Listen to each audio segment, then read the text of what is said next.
Olá, vamos entrar agora no assunto de geografia física, o primeiro assunto de geografia física, que é a geologia, tá? E a gente já vai entrar agora com os slides, né? Porque essas aulas de geografia física a gente precisa ver muitas imagens, muitas figuras. Então, vamos começar aqui com a estrutura geológica da Terra, tá? Fiquem tranquilos, porque o que for de grande relevância, eu vou sempre indicar para vocês, tá certo? Então, gente, vamos começar aqui com a estrutura interna da Terra. Bom, vocês sabem muito bem que a Terra tem uma idade aproximada de 4,6 bilhões de anos, e por conta disso, a Terra se resfriou, né? E hoje você tem ali uma estrutura de temperaturas bem diferenciada dentro da Terra, né? A parte interna da Terra com alta temperatura, com uma temperatura que estima-se seja próxima da superfície do Sol, em torno de 4 a 6 mil graus, e à medida que a gente sai do núcleo e se aproxima da superfície, essa temperatura vai diminuindo e os materiais vão ganhando rigidez, né? Então, os materiais vão ganhando plasticidade e depois rigidez. O que é importante a gente perceber é que a estrutura interna da Terra ela pode ser dividida de duas maneiras, ou pelo modelo geoquímico, que é o mais tradicional, ou pelo modelo geodinâmico, que é o mais recente, tá? O modelo geoquímico ele vai se basear, como está aí no slide, em densidade dos materiais, comportamento das ondas sísmicas e composição química dos materiais. O geodinâmico, pressão e comportamento dos materiais. Essas duas estruturas elas não são cobradas no vestibular do ponto de vista da decoreba, nada disso, mas você precisa conhecer esses nomes, porque eu vou trabalhar com esses nomes ao longo do nosso caminho aqui, tá? Então, vamos lá. Aqui no canto esquerdo, você tem a divisão tradicional, que é a divisão aí do modelo geoquímico, tá? Que o planeta seria dividido em crosta ou crusta, né? Manto superior, manto inferior, núcleo externo, núcleo interno, e a temperatura vai aumentando até o núcleo interno. E na direita você vai ter aí o modelo geodinâmico, né? Pressão e comportamento dos materiais, onde você tem a litosfera, né? Lito, rocha, esfera de rocha, astenosfera, mesosfera e endosfera, tá? Você vê que não é difícil a gente observar essas diferenças, tá? O que é interessante você perceber é que a gente, de vez em quando, a gente vai usar um nome ou do modelo geoquímico ou do modelo geodinâmico, tá? Fiquem tranquilos que essa parte aí não é de extrema cobrança, é só para você conhecer um pouco dessa estrutura interna, tá? Vamos lá. O modelo geoquímico, né? A parte mais externa é a crosta, onde você tem lá as crostas continental e oceânica, tá? Então, continente é uma crosta e o fundo oceânico é um outro tipo de crosta, ok? Não confundo com placas, tá? As placas a gente vai estudar na teoria da tectônica de placas. Bom, então você tem a crosta continental e a crosta oceânica. Logo abaixo você tem o manto superior, o manto inferior depois, né? Todos eles sólidos, e lá embaixo, abaixo do manto inferior, você vai encontrar o núcleo, tá? Que é conhecido também como níquel, porque ele é rico em níquel e ferro, tá? O externo sólido e o interno é líquido, ok? Aí você fala, meu Deus, se tudo é sólido, por que você tem material magmático emergindo ali? É porque quando esse material magmático chega à superfície, a pressão é menor e ele se torna líquido pastoso, tá? Vamos lá agora para o estudo mais detalhado da crosta, porque o mais importante é a gente analisar a crosta, a gente entender o funcionamento da crosta. A crosta continental, que você também pode tradicionalmente chamar de sial, porque ela é rica em silício e alumínio, ela tem uma densidade menor, ou seja, ela é mais leve, tá? Mas ela tem uma espessura maior, que vai ali de 30 a 100 quilômetros, tá? Até o manto superior. E a crosta oceânica, você também pode chamar tradicionalmente de cima, silício e magnésio, que são os elementos químicos mais importantes, ela tem maior densidade, você vê ao contrário, e ela tem menor espessura, tá? Então ela tem uma densidade maior, ela é mais pesada, e ela tem uma espessura menor, que vai de 5 a 10 quilômetros. Você vê, bem mais fina que a crosta continental. Essas informações sobre as duas crostas são importantes, porque a gente vai levar isso para adiante, tá ok? Vamos lá. Modelo geodinâmico, gente. O modelo geodinâmico você tem a litosfera, e aí o que eu fiz? Eu fiz uma comparação com o modelo geoquímico, tá? O que seria a litosfera? A crosta mais um pequeno pedaço do manto, certo? Logo abaixo vem a astenosfera, uma fração menos rígida, na qual as placas se movimentam. Quando a gente for estudar a teoria da tectônica de placas, você vai ver as placas se movimentando horizontalmente ali, tá? Elas se movimentam sobre a astenosfera, certo? E quando uma placa mergulha, tá? Como você vai ver lá nos movimentos convergentes, ela mergulha na astenosfera. Então, a gente vai falar um pouco da astenosfera. Mesosfera logo abaixo, ainda rígida, e lá embaixo, núcleo ou endosfera, que é praticamente igual à divisão geoquímica, tá? O interior líquido e a parte externa sólida. Vamos lá. Isso aqui é um desenho importante, tá? Que a gente vai agora trabalhar um pouquinho melhor, mostrando para vocês as densidades diferentes da crosta. Então, quando a crosta é mais pesada, tá? Ela fica mais mergulhada ali no material abaixo, por exemplo, no manto superior ou na astenosfera. Então, o que acontece? Como ela fica mais mergulhada, normalmente ela vai formar os fundos oceânicos, tá? Então, os fundos oceânicos são fundos oceânicos porque eles são mais pesados. E os continentes, eles são mais leves, por isso formam os continentes. Então, a densidade aqui vai ser menor, tá?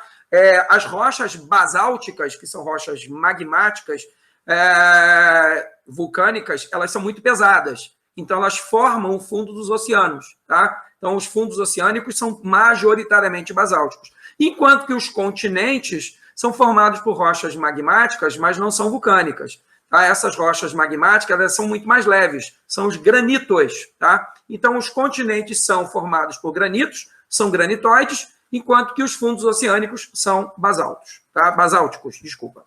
Vamos lá. Isso aqui é uma coisa importante, gente, é o princípio da isostasia, tá? É o princípio do equilíbrio dos blocos sobre a astenosfera. Eu vou ler aqui com vocês e vou explicando. Qualquer forma de relevo é compensada proporcionalmente por uma raiz litosférica, que se afunda na astenosfera. As porções de relevo mais altas, como as montanhas, se equilibram mantendo raízes mais profundas da astenosfera. Ou seja, quanto maior for a altitude daquele relevo, maior será a raiz que penetra na astenosfera. A partir daí, de acordo com o seu erguimento, que é o levantamento, ou a erosão, seja a perda de altitude da montanha, por exemplo, será dada a resposta à isostasia, resultando em movimentos verticais e horizontais da litosfera. É o seguinte, se aquele bloco ele ganhar, por exemplo, peso, tá? É porque ele está ganhando, obviamente, altitude, a raiz dele vai aprofundar. Se ele perde altitude, é porque a raiz dele vai diminuir na astenosfera. Esse é o famoso princípio da isostasia. Tá? E aí a gente chega nos movimentos tectônicos, tá? Os famosos movimentos tectônicos. Você vai ter, basicamente, dois grupos de movimentos tectônicos. O primeiro é a hiperogenia, que são os movimentos verticais da crosta. E o segundo é a orogenia, que são os movimentos horizontais da crosta. Então, vamos começar aqui pela hiperogenia, e depois a gente vai para os mais importantes, que são os movimentos orogenéticos, né, de orogenia, horizontais. Então, vamos lá. Vamos começar pela epirogenia. Tá? Então, olha só, gente. Epirogenia, movimentação vertical dos blocos. Então, por exemplo, aqui você tem uma montanha, tá certo? Aqui está a crosta e aqui está o manto aqui embaixo. Ele usou aí o modelo geoquímico, ok? Essa montanha sofreu erosão. Como essa montanha sofreu erosão, ela ficou mais leve. Como ela ficou mais leve, o que acontece? Ela sobe, tá? Certo? Essa é a resposta isostática, ok? Ela ficou mais leve e ela tende a subir, ok? Então, ó, está perdendo mais material. E à medida que ela está perdendo mais material, ela vai subindo. Enquanto que as áreas em volta aqui estão ganhando sedimentos do processo erosivo ali. Como elas estão ganhando sedimentos, elas estão ficando mais pesadas. Então, elas tendem a descer. Certo isso?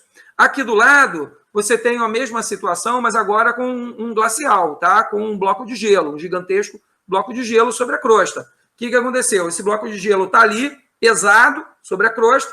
Então, o que vai acontecer? Ele se formou, né? E aí, o que aconteceu? Ele forçou a descida do material, certo? À medida que esse bloco de gelo, né, desaparece, por razões aí climáticas, o que acontece? Esse bloco sofre um alívio, né?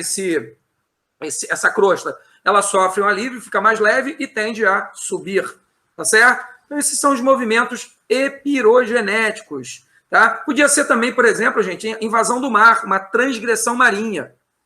O mar invadiu, aumentou a carga sobre a crosta, desceu. E pode ser também uma regressão marinha, o mar recuou. Depois de milhares de anos, depois de milhões de anos, o mar recuou, né? Voltou para a área original dele, teve um alívio de carga naquela crosta e a crosta subiu, tá ok? São os movimentos epirogenéticos, certo? Agora, os movimentos orogenéticos são esses que a gente vai estudar agora na famosíssima teoria da tectônica de placas, tá? Então, movimentos orogenéticos, lembra sempre da teoria da tectônica de placas. Mas para a gente entrar na teoria da tectônica de placas, a gente tem que lembrar de um geólogo alemão do início do século XX, final do século XIX, Alfred Wegener, que inicialmente desenvolveu uma teoria que ficou conhecida como a teoria da deriva continental. Tá? Essa teoria da deriva continental, ela evoluiu para a tectônica de placas. Né? Depois da Segunda Guerra Mundial, dezenas de geólogos norte-americanos, depois de estudar profundamente ali o Oceano Atlântico, aperfeiçoar essa teoria da deriva que acabou se transformando na teoria da tectônica de placas. Então, quais são as diferenças entre a deriva e a tectônica de placas? A deriva falava na movimentação dos continentes, certo? A deriva falava na movimentação dos continentes. O Wegener defendia a tese que os continentes se moviam. Então, ele se baseava em registros fósseis, ele se baseava na evolução das espécies, ele se baseava na idade das rochas, no contorno dos continentes, ok? O Wegener jamais falou em placas litosféricas. Quem vai falar em placas litosféricas são geólogos norte-americanos após a Segunda Guerra Mundial. Esses geólogos começaram a achar fissuras gigantescas no fundo dos oceanos. Eles começaram a mapear o Oceano Atlântico, tecnologias de geofísica marinha evoluíram, o pessoal começou a fazer as cartas náuticas do Oceano Atlântico e começaram a encontrar as fissuras no fundo do Oceano Atlântico. E foram investigar e descobriram que, na verdade, não eram os continentes que se moviam, e sim placas gigantescas que se moviam. Tá? Então, aí as placas tectônicas que eu falei para vocês. Reparem que as placas, elas não são obrigatoriamente continentes. Por exemplo, a placa 7 aqui, que é a placa africana, ela pega um pedaço do Oceano Atlântico, pega um pedaço do Oceano Índico e todo o continente africano. Você vê a placa da América do Sul, pega ali um pedaço do Oceano Atlântico e a América do Sul, certo? Então, você pode ter placas formadas por crostas oceânicas e continentais. Você pode ter placas formadas só para o oceano, como essa placa 3 aqui, que é a placa de Nazca, ou placa peruana, ou a placa do Pacífico, que é praticamente só oceano, certo? Como você pode pegar, por exemplo, também uma placa que é praticamente só continente, que é a placa 8 ali, que é a placa arábica, certo? Então, você tem esses três tipos aí. Vamos lá. Vamos agora entrar nos movimentos da tectônica, gente. Então, eu botei aí uma diferença entre tectônica e deriva continental, certo? E agora a gente vai entrar lá nos movimentos das placas tectônicas. Os movimentos das placas tectônicas são três. Você vai ter os movimentos divergentes, as placas se separam, os movimentos convergentes, as placas se chocam, e os movimentos tangenciais, tá? Que são aqueles que ocorrem lá na Califórnia. Então, vamos lá. Aqui eu botei um esquema para mostrar para vocês aí os tipos de limites, certo? E aí agora eu vou falar de cada limite desses aí, desse organograma, ok? Então, vamos lá, gente. Olha só. O primeiro limite aí é o limite divergente. Repara o seguinte, nesse limite divergente. Você tem aqui, digamos que isso aqui seja, por exemplo, a América do Sul, e aqui o continente africano, tá certo? E aqui o Oceano Atlântico. Então, o que eu tenho aqui? Aqui eu tenho saída de material magmático. Esse material magmático vai sair, vai se resfriar, vai formar o fundo oceânico. Então, numa zona de divergência de placas,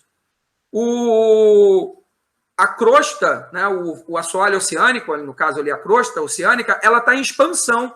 Então, toda a zona de divergência é zona de expansão da crosta. Não se esqueçam disso. Ou expansão da litosfera, certo?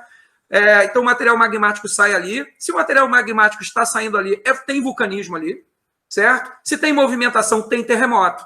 Então, você tem terremoto, você tem vulcanismo, ok? Você tem expansão da crosta e, mais importante, vocês estão vendo essa montanha que se forma aqui no meio do oceano? Isso é uma dorsal, tá? É uma montanha formada pelo acúmulo de material magmático que se resfriou e formou uma montanha submarina, em grande parte debaixo d'água, tá? O único pedaço desse aqui no Oceano Atlântico que aparece é a Islândia. A Islândia é o topo da dorsal meso-oceânica, dorsal do meio do Atlântico. Então, essa é a primeira divisão aí, a divergência de placas oceano-oceano, crosta oceânica, tá certo? Vamos aqui para a segunda. Um detalhe importante, gente. Todas as divergências são assim. Olha que boa notícia. Exceto essa da África, tá? No caso aqui do continente africano, você tem uma separação continente-continente, tá? Separação continente-continente, ou seja, esse pedaço aqui da África, ele futuramente vai se separar do restante do continente, certo? Então, aqui você tem um sistema de falhas, tá? Que é chamado de Rift Valley africano, ok? E aí tem vulcanismo, que o material magmático vai chegando ali, vai se solidificando, vai empurrando as placas em direções opostas, ok? Tem expansão da litosfera, só não tem dorsal, que ainda é fundo oceânico. Aí o que você tem? Aí você tem um sistema de vulcões que está se formando aqui, né? Que prova que há um processo de divergência de placas. Então, é o único caso aí de divergência continente no planeta, o Rift Valley africano. Certo isso? Vamos lá. Bom, agora a gente vai entrar nas convergências. Tá? Existem aí 3 tipos de convergências, tá certo? Então, deixa eu começar aqui com a primeira convergência. Começar com a convergência aqui, ó, continente-oceano. Tá? Então, agora você tem um choque de placas aí, só que é uma crosta oceânica se chocando com uma crosta continental. O que acontece aí, gente? Como a crosta oceânica ela é mais pesada, e você acabou de ver isso lá atrás, no começo da aula, ela vai mergulhar na estenosfera, tá? Ela vai mergulhar na estenosfera, ela vai ser destruída lá embaixo, porque a temperatura lá embaixo é muito alta, ok? Ela vai ser destruída pela alta temperatura, ela vai formar uma fossa aqui, uma área de grande profundidade oceânica, tá certo? E essa placa está sendo destruída, isso é importante. Se lá na divergência a crosta está sendo construída, aí ela está sendo destruída. E outro detalhe, essa placa sul-americana, que é a placa continental, que é a fração continental dessa crosta, ela vai ser dobrada. Ela vai ser dobrada, formando os famosos dobramentos modernos. No caso aí, a Cordilheira dos Andes. Isso está acontecendo hoje, certo? Bom, quais são os eventos que a gente tem aí, então, gente? Formação de fossas, formação de dobramentos modernos, destruição da placa e vulcanismo, gente. Vulcanismo, tá? É o mesmo desenho ali, tá? É o mesmo desenho, só que está aqui dando destaque para o vulcanismo. Olha o que acontece. Essa placa mergulhou, certo? Isso aqui é uma zona chamada zona de subducção, tá? Ela mergulhou aqui, ó, subducção, essa letra aqui, essa seta, desculpa. Placa mergulhando, subducção, ok? Essa é a famosa zona de subducção, onde ela está mergulhando na estenosfera. E o que acontece? Ao mergulhar na estenosfera, além do atrito entre as duas placas, a temperatura ali embaixo é muito alta. Então, parte da placa ela vai ser destruída lá na estenosfera, mas uma outra parte vai atravessar a placa continental e vai formar o quê? Vulcanismo. Vai atravessar a placa e vai formar vulcanismo. Por que esse material vai subir? Né? Porque esse material que está mergulhando aqui, ele é denso, mas ele está mergulhando numa área mais densa que ele. Então, parte dele sobe, formando vulcão. Então, para completar, você tem formação de fossa, terremotos, dobramentos modernos e, obviamente, destruição da placa e vulcanismo, certo? Vamos lá. Agora a gente tem aí o choque, na convergência entre duas placas oceânicas. É muito parecido com o primeiro caso, gente. Duas placas oceânicas. Tem o caso, por exemplo, da Nova Zelândia, das Filipinas. Então, o que você tem ali? Japão. Você tem duas placas oceânicas se chocando. Uma delas, normalmente, é mais densa, que a densidade nunca é exatamente a mesma. Você tem uma diferenciação de rochas muito grande na crosta.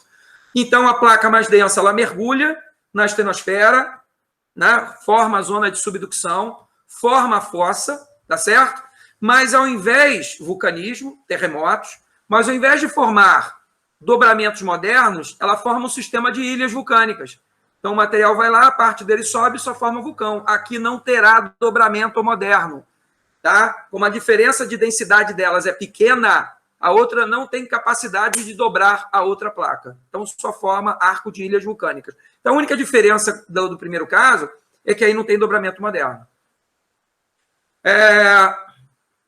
Aqui é o caso da Cordilheira dos Andes, é um outro desenho da Cordilheira dos Andes. E agora, o terceiro e último caso de convergência. Aí você tem duas crostas continentais se chocando. Duas crostas continentais se chocando, tá, gente? Esse caso é o mais simples de todos. Por quê? Como essas crostas são continentais, elas têm uma densidade muito baixa. Então, elas não são capazes de mergulhar na estenosfera. Tá? Uma fica por baixo da outra, mas sem gerar subducção. Não há subducção. O que você tem é uma obducção, ou seja, uma placa sobre a outra. Obducção, tá? Não tem subducção. Se não tem subducção, olha que coisa legal, não tem vulcanismo, não tem formação de fossa, certo? Então, o que nós vamos ter aí? Terremotos e formação de gigantescas cordilheiras, como é o caso dos Himalaias, certo? Gigantescas cordilheiras, por quê? Porque como não tem subducção, é uma placa ficando sobre a outra. Então ganha uma altitude gigantesca lá. Tá ok? É muito fácil isso. Vamos lá. E por último, a gente tem aí o limite tangencial, que é o limite da falha de San Andreas, na Califórnia. Tá? Então olha só, gente. Olha que coisa legal aqui. Desse lado aqui eu tenho uma placa. Aqui é a placa do Pacífico. Desse outro lado aqui eu tenho a placa da América do Norte. Tá? A placa do Pacífico... Esquece essas setas aqui que elas confundem. A placa do Pacífico ela está indo para noroeste, tá? Enquanto que a placa dos Estados Unidos, a qual pertence grande parte do território californiano, ela está indo para oeste, certo? Então elas estão fazendo isso. Uma está fazendo isso, noroeste, e a outra está fazendo isso aqui, ó, oeste. Então elas estão apenas deslizando, nada mais do que isso. Então não tem subducção. Não tem vulcanismo, não tem formação de dobramentos, certo? Então, o que nós vamos ter ali? Não tem subducção, não tem abdução, não tem nada. O que nós vamos ter ali? Nós vamos ter grandes terremotos, tá? Formam cadeias montanhosas pequenininhas aqui, como a Sierra Nevada, tá certo? E nada Sierra Nevada aqui, mas isso não é muito importante. E o que é mais importante? Grandes terremotos, porque esse movimento aqui está gerando atrito, né? Então, formam grandes terremotos. Esse pedaço aqui da Califórnia, aqui que vai de San Diego até aqui Monte Rey, vamos pegar aqui um pouco até Daly City, aqui, né, em São Francisco, tá ali na cidade de São Francisco, todo esse pedaço aqui um dia vai se separar da Califórnia, tá? O pessoal está esperando um grande terremoto aí, o Big One, que um dia vai ocorrer e vai separar o restante da Califórnia, certo isso? Ninguém sabe quando isso vai acontecer, mas uma certa hora isso vai acontecer. Tá ok? Vamos lá. Senhores, então a gente vai fechar agora o nosso assunto tectônica de placas, só para a gente dar aqui um fechamento geral, falando sobre instabilidade geológica. Tá? Então, o que seria instabilidade geológica? Seriam os agentes internos da crosta atuando, vulcanismo e terremotos. Ok? Então, onde eu vou ter vulcanismos e terremotos, gente? Eu vou ter vulcanismos e terremotos nos limites de placas, ok? Nem todos os limites a gente vai ter vulcanismo, como você aprendeu agora, mas em todos os limites a gente tem abalos sísmicos, que são os terremotos. Esses terremotos de placas, eles têm sua origem em grandes profundidades e eles movimentam placas. Então, a energia envolvida no movimento é muito grande, tá? Por isso que são terremotos de grande intensidade. Hipocentro, com H, hipocentro, é o local onde o terremoto nasce, certo? Então, nesse caso aí, dos terremotos nos limites de placas, eles são em quilômetros e quilômetros de profundidade. Epicentro é onde essas ondas sísmicas chegam na superfície. Então, a distância entre o hipocentro e o epicentro nesses limites de placas é muito grande. São quilômetros e quilômetros e quilômetros, ok? Quando você tem vulcanismo, tá? Desculpa, quando você tem terremotos distantes dos limites de placas, esses terremotos são completamente diferentes. São terremotos, tá? Mas eles são completamente diferentes dos limites. Por quê? Porque esses terremotos são pequenas acomodações de blocos pequenos rochosos. Então, a energia envolvida é pequena, tá? E a diferença entre o hipocentro e o epicentro, tá? É de algumas dezenas de metros. Algumas dezenas de metros, ou às vezes algumas centenas de metros. Ou seja, são terremotos rasos, tá? São terremotos rasos e que envolvem pouca energia, como os que acontecem aqui no Brasil. O pessoal fala, no Brasil não tem terremoto. Mentira, tem. Só que são terremotos rasos. Enquanto que os terremotos de limite de placas são terremotos profundos. Tá ok? Vamos lá. Continuando. Vulcanismo. Voltar aos vulcanismos aqui, gente. O vulcanismo no limite de placas, ele ocorre quando você tem ou divergência, quando você tem divergência de placas, ou quando você tem choques, onde ocorre a subducção. Ok? Beleza. Agora, você sabe que existe vulcanismo fora dos limites de placas? Existe. Existe, gente. E esse vulcanismo, ele está ocorrendo hoje, lá no arquipélago do Havaí, lá no Pacífico. E é isso que eu vou... Bom, então, gente, vamos lá. Vamos olhar agora para o Havaí, para a gente encerrar esse primeiro bloco aí, né? Deixa eu botar aqui para vocês. Isso. Vamos lá. Então, olha aqui, gente. Olha isso aqui. Olha esse bloco do Havaí aqui. O que a gente tem? A gente tem aqui a placa do Pacífico, certo? Placa do Pacífico. E você tem vulcanismo no meio da placa. Ali não tem limite nenhum, divergente, convergente, tangencial, nada disso. Tá? Uma placa imensa no meio do Pacífico. E aqui você tem vulcanismo formando aí o arquipélago havaiano. Então, aqui embaixo você tem uma pluma mantélica, né? Pluma mantélica, ou seja, é um material magmático de altíssima temperatura que vem lá das explosões do núcleo. Ele vem atravessando todas as camadas e quando ele chega ali na crosta, né, ou na litosfera, ele consegue atravessar a litosfera, né, chega no fundo do oceano, se resfria e forma uma ilha vulcânica, tá ok? Só que tem um problema, a placa está em movimento. Nesse caso aqui, a placa do Pacífico, ela está indo para noroeste. E ao migrar para noroeste, o que acontece? Como o ponto quente ele é fixo, mas a placa se movimenta, vai produzindo ilhas.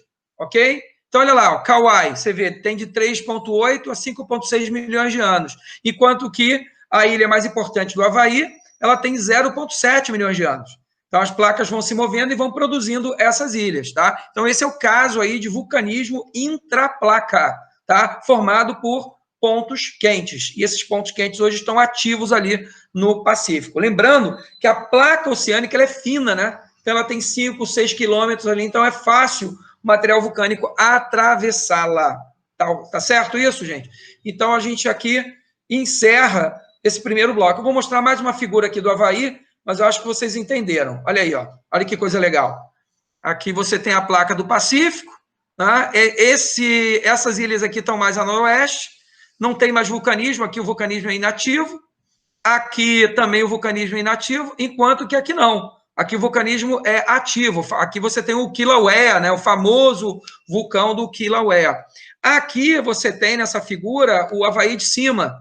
Então a placa está indo para noroeste e o ponto quente está aqui, nessa ilha maior. Enquanto que essas ilhas menores aqui já tiveram vulcanismo lá atrás. Tá? Inclusive elas tendem a desaparecer ao longo de milhões de anos, à medida que elas forem sendo destruídas pelos agentes externos. Tá? Por último, lembrar aqui uma coisa, gente, isso aí lá mais para as provas de São Paulo, o material magmático que sai dos pontos quentes, aí do fundo dos oceanos, é um material pobre em sílica, muito pobre em silício. Então, é um material muito líquido. Então, esses vulcanismos, eles não têm explosões. Tá? Se você pegar um vídeo no YouTube sobre o Kilauea, você vai ver o material magmático saindo como se fosse líquido caindo no oceano. Enquanto que os vulcanismos que ocorrem em áreas continentais, eles estão ricos em silício. Então, o silício é um material muito espesso. Então, o que acontece? Esse material magmático ele vai se movimentando pelos cones vulcânicos de uma forma muito lenta, só que vai energia acumulando ali. Uma hora você tem a explosão do vulcanismo. Por isso que esses vulcanismos continentais eles são mais explosivos, são mais violentos, mais perigosos.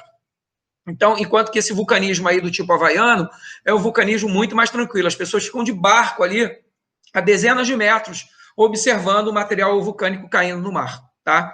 Então, valeu, muito obrigado pela atenção e pela paciência. Um abraço a todos.